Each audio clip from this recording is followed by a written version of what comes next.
ቢስሚላሂ ራህማን ራሂም ሰላሙ አለይኩም ወራህመቱላሂ ወበረካቱ። የተከበራችሁ የነሲሃ ቴሌቪዥን ተመልካቾቻችን በ1446ኛው የኢድ አል ፊጥር በዓል አልአፊያ ስፔሻላይዝድ ህክምና ማዕከል እንዘይራለን ማለት ነው።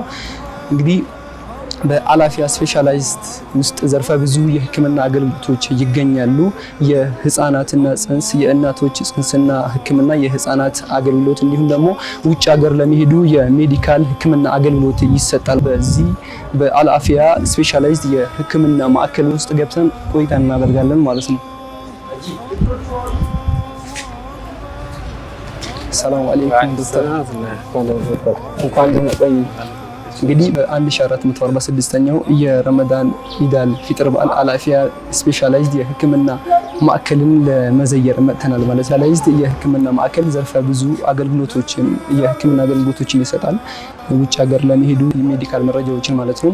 እንዲሁም የእናቶች ጽንስ እና ማዋለድ አገልግሎት፣ ሌሎችም ዘርፈ ብዙ አገልግሎቶች እንደሚሰጥ ይታወቃል። በዛሬው ዕለት ሌሎችም የህክምና ዳሰሳዎችን እያደረግን በኢድ አል ፊጥር በዓላችን ቆይታ እናደርጋለን። ወደ ውስጥ እንግባና ያሉትን ነገሮችን እንመለከታለን ማለት ነው።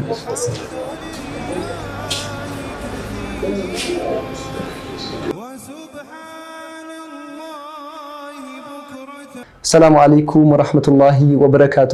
የተከበራችሁ በመላው ዓለም የምትገኙ የነሲሃ ቴሌቪዥን ተመልካቾቻችን ዛሬ የ1446ኛው የኢድ አል ፊጥር በዓል ላይ እንገኛለን። በአልአፊያ ስፔሻላይዝድ የህክምና ማዕከል ውስጥ በእንግድነት ተገኝተን ከበዓል ጋር ተያይዞ ያሉትን የተለያዩ ከህክምና ጋር ተያይዞ ያሉትን ጉዳዮች እናነሳለን። አጠገቤ ዶክተር ይገኛሉ። ራስዎን ያስተዋውቁና። ረህማን ዶክተር ኡመር አብዱ እባላለሁ። የውስጥ ደዌ ስፔሻሊስት እና በአልአፊያ ስፔሻላይዝድ የህክምና ማዕከል ሜዲካል ዳይሬክተር ነኝ።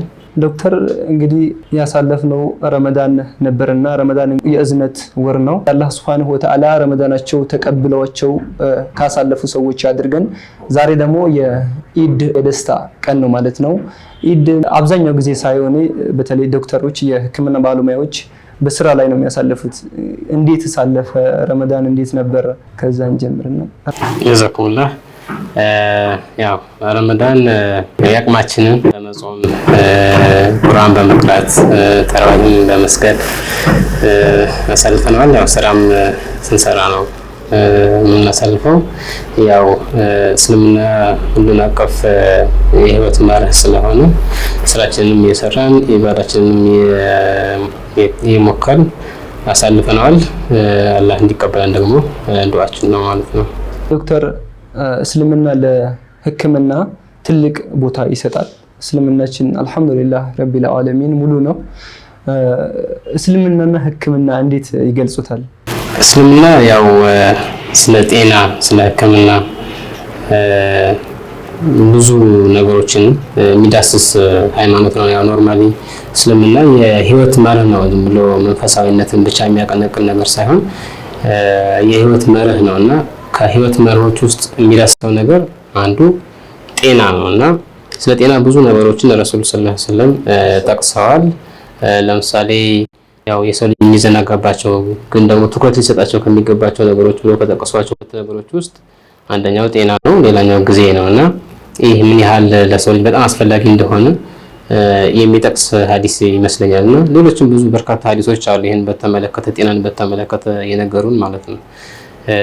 ለሰውነታችሁ በእናንተ ላይ መብት አለው ይላሉ። ያው ይሄ ማለት አንደኛ በጤንነት ልንይዘው እንዲደክም ላናደርገው የሚያስፈልገው ነገር ልንሰጠው፣ ረፍት ከሆነ እንዲያርፍ ማድረግ፣ ምግብ ከሆነ ያን ምግብ እንዲያገኝ ማድረግ ማለት ነውና ይህም ምን ያህል አስፈላጊ እንደሆነ የሚያመላክት ሐዲስ ይመስለኛል። በሌላ በኩል ጠንካራ የሆነው ሙስሊም ከደካማው ሙስሊም የተሻለና ለአላህ የበለጠ የቀረበ እንደሆነም ይነግሩናልና ጤና በጣም ወሳኝ ነገር እንደሆነ የሚያመላክቱ ሐዲሶች ናቸውና ከዛ ግን እነዚህ ያው እንደ መርህ ልንወስዳቸው የምንችላቸው ነገሮች ናቸው። ከዛ ባሻገር ተግባራዊ የሆኑ ለጤና በጣም አስፈላጊ የሆኑ ነገሮችን ደግሞ እናያለን። ለምሳሌ አንደኛው ነገር ያው የንጽህና አጠባበቅን በተመለከተ ብንወስድ እስልምና ያው ንጽህናችንን እንድንጠብቅ በተግባር የሚያስተምር ሃይማኖት ነው። ለምሳሌ ውዱ እንድናደርግ ታዘናል።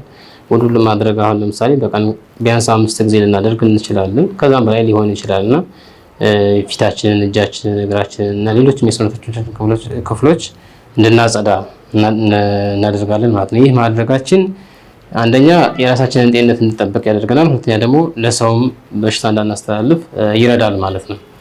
ከዚሁ ጋር ተያይዞ የአፍ ውስጥና የጥርስ ንጽህናን መጠበቅም አንደኛው የተመከርንበት የእስልምና መርህ ነው እና ለምሳሌ ያው ሲዋክ ሁልጊዜ እንድንጠቀም እንዳውም ግዴታ እንዳይሆን ባልፈራ ኖሮ ወይም እንዳያስቸግራቸው ባልፈራ ኖሮ ከእያንዳንዱ ሶላት በፊት ጥርሳቸውን እንዲፍቁ አዛቸው ነበር እስከሚባል ድረስ የተባለለት ነገር ነው እና ይህ በጣም ወሳኝ ነገር ነው። ማለት ጥርሳችንን ስንፍቅና ስናጸዳ አንደኛ ጥርሳችንና አፋችን ጤናማ እንዲሆን ያደርገዋል። መጥፎ ሽታ እንዳይፈጠር ያደርገዋል። አንደኛ የራሳችንን ጤንነት እንጠብቃለን። ሁለተኛ ደግሞ ያው ለሶላትም ለተለያየ ነገር ከሰው ጋር ስንገናኝም ሌላኛውን ሰው አዛ እንዳናደርገው ያደርጋል ማለት ነው። በዚህም ጤናችንን እንጠብቅ የተመከርንበት ተግባራዊ ነገር ነው ማለት ነው። ሌላኛው ንጹህ ነገርን እንድንመገብ ምግባችን ንጹህ እንዲሆን ታዟል። ይህ በጣም ወሳኝ ነገር ነው። ምክንያቱም ምግባችን ንጹህ እንዲሆን ካደረግን ከምግብ ጋር ተያይዘው የሚመጡ በሽታዎችን መከላከል እንችላለን ማለት ነው። በነገራችን ላይ ያው በሽታ ከንጽህና ጉድለት እንደሚመጣ በተህዋሲያን እንደሚመጣ በዘመናዊ መልኩ የታወቀው በ1850ዎቹ አካባቢ ነው እና እስልምና ግን ከ1400 ዓመት በፊት እነዚህን ለጤና ጠቃሚ የሆኑ መርሆችን እና ተግባራትን አስቀምጦልናል ማለት ነው። የደስታ ቀን ነው። ብዙ አይነት ምግቦችም ይሰራሉ። እኛም በዋናነት እነዚህ የምግብ አመጋገብ ስንል ምን ማለት ነው? በተለይ አመጋገባችን እንዲስተካከልና ብዙ ጊዜ በበዓላት ሰሞን ያው ያሳለፍነው ጊዜ ረመዳንም እንደመሆኑ ረመዳን የምግብ ወር አይደለም የኢባዳ ወር እንደመሆኑ ሰውነታችን ከምግብም ቆጠብ አድርገን በተወሰነ መልኩ አስለምደነዋል። ኢድ ደግሞ ብዙ አይነት ምግቦች ይበዛሉ፣ በተለይ ቅባት የበዛባቸው ምግቦች። እነዚህ አመጋገባችን ምን መምሰል አለበት በኢድ ወቅት ማለት ነው? ያው ኢድ ጋር ተያይዞ ያው ብዙ ጣፋጮች፣ ብዙ ቅባት ነገር ያው ይቀርባል። በአንድ በኩል ጥሩ ነው እንደዛ መቅረቡ፣ ያው የሚፈልግ ሰው የሚፈልገውን ነገር እንዲያገኝ ያደርግልናል ማለት ነው። ግን ደግሞ ያው የምግብ መጠናችን ያው ምንድነው እሱ ሆዳችን በተወሰነ መልኩ ተገድቦ ነው የከረመው እና ምንም እንኳን የተለየ የምግብ እቀባ ባይኖርበትም የአይነት እቀባ ባይኖርበትም መጠኑ ግን እንዲገደብ ሆኖ ነው የከረመው እና አነስ ያለ የምግብ መጠን ተላምዷል ለአንድ ወርም ይሆንና ያው ልክ ሲፈታ ደግሞ ያው ሰው ምግብ አክሰስ ሲያገኝ ያው ያገኘውን ነገር የመመገብ ፍላጎት ይጨምራልና ግን ማድረግ ያለብን ነገር ምንድነው? አንደኛ በትንሹ መጀመር ያስፈልጋል። ስንጀምር ትንሽ ቀለል ያሉ ምግቦችን ቶሎ ወደ ሰውነት የሚዋሃዱ ምግቦችን ለመፈጨት የማያስቸግሩ ምግቦችን መመገብ በጣም ወሳኝ ነገር ነው የሚሆነው።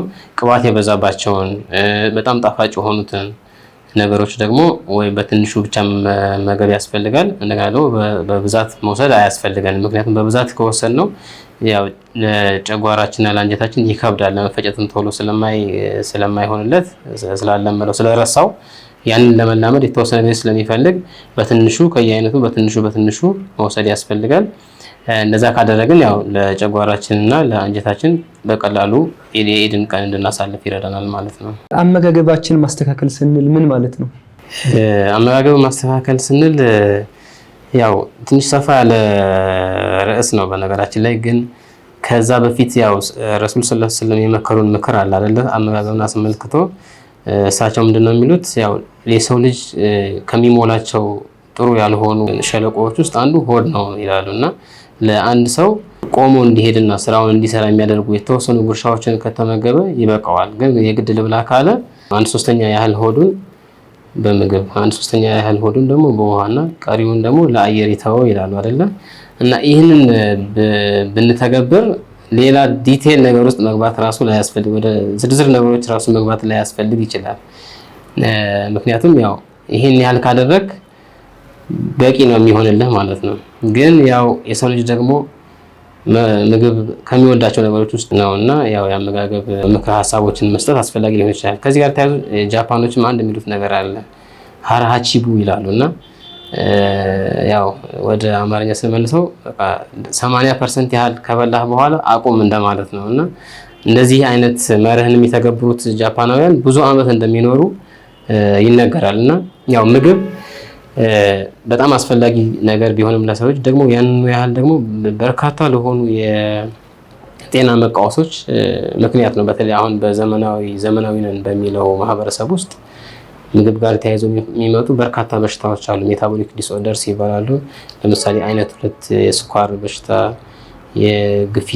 የደም ግፊት በሽታ፣ የኮሌስትሮል መዛባት፣ እነዚህን የመሳሰሉ የሪህ በሽታ፣ እነዚህ የመሳሰሉ በሽታዎች ከጤናማ ካልሆነ የአመጋገብ ስርዓትና ጤናማ ካልሆነ የኑሮ ዘይቤ መከተል ጋር ተያይዞ የሚመጡ ነገሮች ናቸው እና ምግብን ማስተካከል ማለት ያው እንዳጠቃላይ ለቀን ውሏችን የሚያስፈልገን ያህል መመገብ ማለት ነው። ከዛ እንዴት ነው ያን የምናደርገው የሚለውን ስንመለከት እነዚህ ሁለቶችን መርሆች የረሱል ሰለላሁ ዐለይሂ ወሰለም ምክር ብንከተል በቂ ሊሆን ይችላል። ግን ለመዘርዘር ያህል ደግሞ ከእያንዳንዱ የምግብ አይነት የተወሰነ ያህል መውሰድ። ለምሳሌ ከሰውነት ከሚገነቡ ምግቦች ወይም ፕሮቲን ከሚባሉት የተወሰነ እስከ 30% ያህል 1/3 ያህል ፕሮቲን እንዲሆን ይፈልጋል። እዚህ ውስጥ ስጋ ይኖራል እና አተር፣ ባቄላ ምናምን ይኖራል። ከዛ ደግሞ ኃይል የሚሰጡ ምግቦች ውስጥ ካርቦሃይድሬት የሚባሉት ውስጥ ደግሞ እሱ ከግማሽ ያህሉ የቀን ምግባችን ከሱ እንዲሆን ይፈልጋል። የጥራጥሬ እና የእህል ዘሮች እዚህ ውስጥ ይመደባሉ። እንዲሁም ከቅባት ጤነኛ ቅባቶች ውስጥ ደግሞ እስከ 1/3 ያህሉ እንዲሆን ይፈልጋል። ፍራፍሬዎች፣ አትክልቶች ደግሞ እንዲኖርበት ይፈልጋል ማለት ነው። ብዙ ጊዜ ጉዳቶች ያስከትላሉ እነዚህ ቅባት በበዓል ሰሞን የመታመን ባህሪያቶች ይታያሉና እንዴት መቀነስ እንችላለን የሚለውን ነገር ጉዳታቸው ምንድነው፣ እንዴትስ መቀነስ እንችላለን የሚለው በዛው ማብራሪያ ቢሰጡ። እንግዲህ አሁን ከቅባት ጋር ተያይዞ ወይም ከምግብ መቀያየር ጋር ተያይዞ እንግዲህ 2 አይነት ነገሮችን መውሰድ ያስፈልጋል። አንደኛ ይሄ ጊዜያዊ ማጣዳፊ የሆኑ ነገሮች ሊከሰቱ ይችላሉ። ሁለተኛው ደግሞ ከረጅም ጊዜ አንጻር የሚከሰቱ ነገሮች አሉ። ከአጭር ጊዜ አንጻር ለምሳሌ ሆዳችን ካለመላመድ ጋር ተያይዞ የጨጓራ መረበሽ ሊኖር ይችላል። አንዳንድ ጊዜ ተቅማጥም ሊኖር ይችላል። የሆድ መነፋት አይነት ስሜት፣ የማቅለሽለሽ ስሜት፣ እንደዚህ አይነት ነገሮች ሊኖሩ ይችላሉ። እነዚህ ነገሮች እንዳይከሰቱ በመጀመሪያ ቅድም እንዳልኩት ከምግቡ ትንሽ መመገብ፣ በጣም ሆድ እስከሚጠግብ ድረስ አለመመገብ፣ እንደገና በልቶ ወዲያው አለመተኛት፣ እንደዚህ ሻይ ቡና በጣም ቅመም የበዛባቸው ነገሮች መገደብ በጣም አስፈላጊ ነው የሚሆነው ማለት ነው። እንደዚህ አድርገንም ግን ስሜቱ የማይጠፋ ከሆነ ደግሞ ያው የሕክምና ባለሙያ ማማከር አስፈላጊ ነው የሚሆነው። ወደ ዘውታሪ ወደ ሆኑት ወይም ወደ ቋሚ አይነት ችግሮች ስንመጣ ግን ቅድም የጠቀስኳቸው ናቸው። ከምግብ ጋር ተያይዘው የሚከሰቱት ነገሮች የሜታቦሊክ ዲስኦርደርስ የሚባሉት እንደ አይነት 2 ስኳር በሽታ፣ የደም ግፊት በሽታ፣ የኮሌስትሮል መዛባት፣ የሪህ በሽታ፣ እነዚህ ነገሮች ከምግብ አለመስተካከል እና ከአካል ብቃት እንቅስቃሴ መቀነስ ጋር ተያይዞ ሊከሰቱ ይችላሉ ማለት ነው። ከፈሳሽ አወሳሰዳችንስ ምን መምሰል አለበት? ከፈሳሽ ጋር ተያይዞ እንግዲህ ያው በዋናነት ጤናማ የሚባለው ያው አላህ የሰጠን ውሃ ጤናማ ውሃ ነው፣ ለሁሉም ሰው የሚስማማ የተለየ ችግር ያው ንጽህናው ጥሩ እስከሆነ ድረስ የተለየ በሽታም ማያስከትል እንደው ዝም ብሎ በጣም ካልጠጡት በስተቀር ከመጠን በላይ ካልተጠጣ በስተቀር ለሁሉም የሚስማማው ውሃ ነው። በቃ በማንኛውም ሰዓት በበዓልም ይሁን በአዘቦትም ይሁን የሚመከር ፈሳሽ ቢኖር ውሃ ነው። ከዛ ውጭ እንግዲህ ሻይ፣ ቡና፣ ወተት እንደዚህ አይነት ነገሮችን ያው መጠቀም እንችላለን፣ ምንም ችግር የለውም። ግን መመጠን ያስፈልጋል። ለምሳሌ ሻይና ቡና ከሆነ በተለይ ወደ ማታ አካባቢ በተለይ ለጨጓራው የሚከብደው ሰው ወደ ማታ አካባቢ ባይወስዳቸው ይመከራል። ጋዝ ያላቸው ለስላሳ መጠጦችን በተለይ ማታ ላይ አለመጠቀም ጥሩ ነገር ነው የሚሆነው። የውሃን መጠን በተመለከተ ያው እስከ 8 ብርጭቆ ድረስ በቀን ውስጥ መጠጣት ጥሩ ነው። ከ2 ሊትር እስከ 3 ሊትር ድረስ ቢጠጣ ጥሩ ነው። በአንድ ጊዜ መጠጣቱ የተለየ ጥቅም የለውም። እነዛ ማድረግ አስፈላጊ ነው የሚሆነው። በአጠቃላይ በደም ውስጥ ያለው የስኳር መጠን ለመቆጣጠር እንዲሁም በተለይ ደግሞ የስኳር በሽታ ተገላጭ ለሆኑ ሰዎች እነዚህን በሽታዎች ለመከላከል ከበዓሉ ጋር ተያይዞ ከምግብም ሆነ ከፈሳሽ አወሳሰድ ጋር እንዴት መሆን አለበት? የእነዚህ በሽታዎች ተጠቂ የሆኑ ማህበረሰብ ክፍሎች? ስኳር ታማሚዎች እንግዲህ ያው የኢድ ቀን ያው በጣም የሚፈትናቸው ቀን ሊሆን ይችላል። ምክንያቱም ብዙ ጣፋጭ ነገር አለ እና ያው ማድረግ የሚገባቸው ነገር ያው ኖርማሊ የስኳር ታካሚም ሆኖ ያው የስኳር መጠኑ ይለያያል። ኖርማሊ መድኃኒት ላይ ሆኖ በደንብ የተስተካከለላቸው ሰዎች ይኖራሉ፣ ደግሞ ወይም ብዙም ያልተስተካከለላቸው ሰዎች ይኖራሉ። በደንብ ያልተስተካከለላቸው ሰዎች ያው ሙሉ በሙሉ ስኳር ያላቸውን ነገሮች በተለይ ሲምፕል ሱጋር የሚባሉት እንደ ሻይ ውስጥ የሚጨመር ስኳርን ሙሉ በሙሉ ማስወገድ ያስፈልጋቸዋል። ጣፋጭ የሆኑ ነገሮችን ኬክ፣ እንደዚህ አይነት ነገሮች ሙሉ በሙሉ መተው ያስፈልጋቸዋል። ከዛ ይልቅ ያው ለመፈጨት ጊዜ የሚፈጅባቸውን ምግቦች መውሰድ ያስፈልጋቸዋል ማለት ነው። የደም ግፊት ህመም ያለባቸው ሰዎች ያው ጨው መቀነስ ይኖርባቸው፣ ጨው የሌለው ነገር ለብቻቸው እንዲሰራላቸው ማድረግ ያስፈልጋቸዋል ነው። የኮሌስትሮል መጠናቸው ደግሞ በጣም የጨመረባቸው ሰዎች ከሆኑ ቅባት የሆኑት ነገሮች መተው ያስፈልጋቸዋል ማለት ነው።